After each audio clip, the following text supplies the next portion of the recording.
જય શ્રી કૃષ્ણ મિત્રો।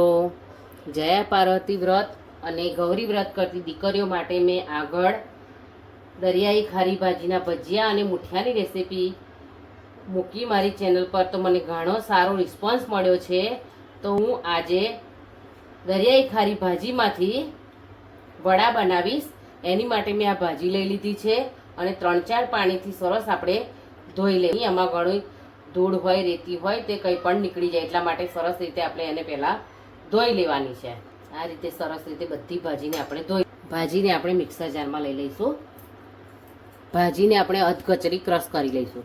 વડા માટે ઘઉંનો કરકરો લોટ જે આવે છે, આપણે જે લાડવા બનાવવા માટે વાપરીએ છીએ, કંસાર બનાવવા માટે, એ આપણે લઈ લઈશું। 2 ચમચી તેલનું મોણ લઈ લઈશું આપણે। દીકરીઓને જયા પાર્વતી વ્રત કે ગૌરી વ્રતમાં આપણે સિંધો મીઠું, સાદું મીઠું, લીલા મરચાં કે બીજા કોઈ પણ જાતના મસાલા નથી અપાતા, એટલે આપણે મરી પાવડર ઉમેરીશું। આપણે 2 ચમચી દહીં ઉમેરીશું, મિક્સ કરી લઈશું સરસ।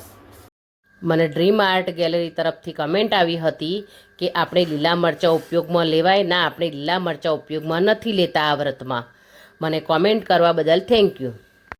આપણે જે ભાજી ક્રશ કરી હતી એ આપણે ઉમેરી લઈશું, કરી લઈશું।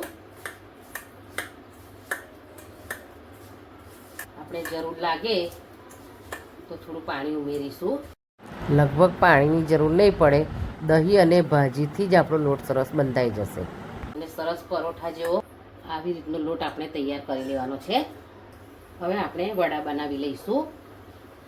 આ રીતે થોડો લોટ લઈ અને 2 હથેળીની મદદથી આ રીતે થેપી અને સરસ પાતળા વડા તૈયાર કરી લેવાના છે।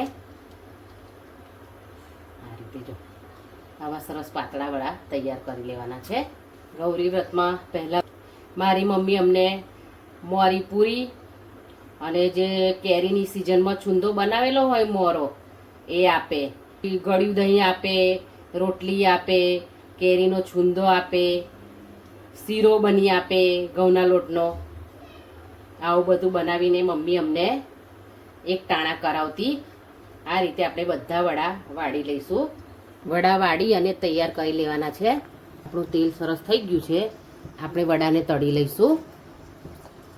બાજરીના લોટના વડાની રેસીપી મૂકેલી છે મારી ચેનલ પર, જઈ અને તમે જોઈ શકો છો। આપણે બધા વડાને તળી લઈશું। આપણે લો ટુ મીડિયમ ગેસ પર એને તળવાના છે। બહુ ફાસ્ટ ફ્લેમ પર કરીશું તો એ અંદરથી કાચા રહેશે, એટલે આપણે એને લો ટુ મીડિયમ ફ્લેમ પર તળી લઈશું। વડા સરસ ગોલ્ડન બ્રાઉન રંગના થઈ ગયા છે, આપણે એને હવે પ્લેટમાં લઈ લઈશું।